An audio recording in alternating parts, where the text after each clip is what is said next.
Hello friend, मैं फ़िरोज़ और आप देख रहे हैं आपका अपना चैनल गार्डनिंग पैशन। तो दोस्तों, ये मेरे हिबिस्कस के पौधे हैं और ज़्यादातर पौधे मैंने कटिंग से ग्रो किए हैं, लेकिन कुछ जो हाइब्रिड वैरायटी थी वो मैं नर्सरी से लेकर आया था और उनको भी ग्रो किया था, लेकिन वो मेरे पास अच्छे से ग्रो नहीं हो पाई और उनमें मैंने कुछ कमी रखी, जिसकी वजह से एक एक करके वो सारे पौधे मेरे ख़राब हो गए हैं। लेकिन अभी भी मेरे पास बहुत सारी देसी वैरायटी की जो गुड़हल होती है वो मेरे पास है। हम बात करते हैं इस पौधे को ग्रो करने की और इसकी ग्रोथ कब अच्छी होगी। तो इसे आप कटिंग से बारिश या बसंत के दिनों में ग्रो कर सकते हैं और ये कटिंग बहुत आसानी से ग्रो हो जाती हैं। और जब ये कटिंग ग्रो हो जाएं तो ध्यान रखें, इनको हमेशा खुले हुए स्थान पर रखें जहां पर पूरे दिन की धूप इनको मिलती हो। लेकिन जब बहुत तेज़ गर्मियां पड़ रही हों तो उस समय इनको मई जून के महीनों में इसको थोड़ा आधे दिन वाली धूप पर या सेमी शेड में रख देना चाहिए, जहां पर इनकी पत्तियां बर्न ना होने पाएँ।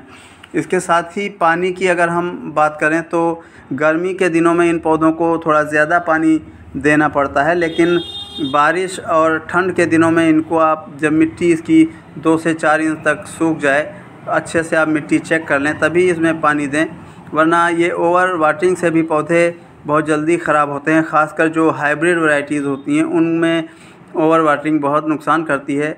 और जो दूसरा सबसे बड़ा कारण होता है, ये जो मिलीबग इस पर लग जाते हैं, ये इसकी पत्तियों से रस जो होता है वो उसको चूसते रहते हैं और इसकी पत्तियां करली हो जाती हैं और वो पीली पड़कर गिर जाती हैं, तो ये पौधे ख़राब हो जाते हैं। हालांकि इनकी स्टेम बची रहती है, लेकिन जब बहुत अधिक मात्रा में ये मिलीबग लगते हैं तो धीरे धीरे वो स्टेम को भी ख़राब कर देते हैं, क्योंकि जब पत्तियां ही नहीं बचेंगी तो भोजन इनको कैसे प्राप्त होगा। पत्तियों से ही ये अपना भोजन बनाते हैं, तो ध्यान रखना चाहिए, इन मिलीबग को हटा देना चाहिए। और इसके लिए आप नीम ऑयल में थोड़ा सा वॉशिंग पाउडर मिला लें, तो उसका स्प्रे अगर इस पर आप करते रहें लगभग 1 हफ्ते के बाद, तो इससे पूरी तरीके से ये मिलीबग हट जाते हैं।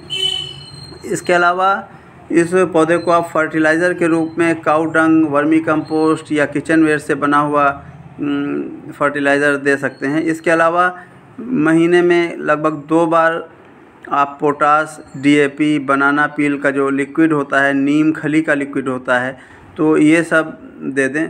ध्यान रखें, जब भी नीम खली आप इसमें लिक्विड फॉर्म में डालें तो उसके बाद इसमें पानी ना डालें, पूरी तरीके से पहले मिट्टी को सूखने दें। और अगर आप तुरंत पानी डाल देते हैं तो इसमें फंगस लग जाता है नीम खली में या सरसों की खली में।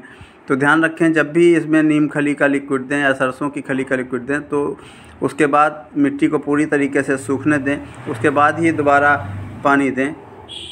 इसके अलावा इस पौधे के जो सबसे ज़्यादा कारण मुझे लगे वो एक तो कम धूप का होना, दूसरे ओवर वाटरिंग हो जाना, तीसरे जो मिलीबग हैं उनका होना, और इसके अलावा जो हाइब्रिड किस्में होते हैं, हम ज़्यादातर क्या करते हैं, वो पौधे छोटे होते हैं तो हम छोटे छोटे पॉट में लगा के उनको कहीं ऐसी जगह रख देते हैं जहाँ पर पर्याप्त धूप नहीं मिलती है और पॉट भी छोटा होता है, तो भी ये पौधे अच्छे से ग्रोथ नहीं करते हैं और इनकी फ्लावरिंग रुक जाती है। तो ध्यान रखें, जब भी इन पौधों को आप पॉट में लगाएं तो 18 इंच से छोटा पॉट कतई ना लें, वरना आगे चलकर ये पौधा फ्लावरिंग बंद कर देता है।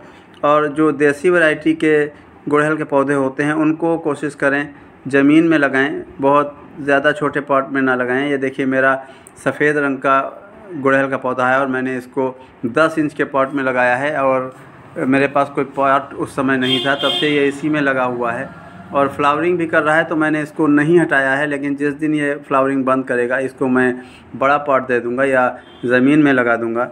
इसके अलावा एक और कारण होता है हाइब्रिड किस्म के जो गुड़हल होते हैं, जब आप नर्सरी से लेकर आते हैं तो ये पौधे लाल मिट्टी में लगे होते हैं और ये मिट्टी चिकनी सी होती है, तो ये कम पानी पाने पर बहुत कड़ी हो जाती है और अधिक पानी पाने पर ये चिकनी सी हो जाती है, बहुत सागी हो जाती है और इसकी नमी जल्दी ख़त्म नहीं होती है।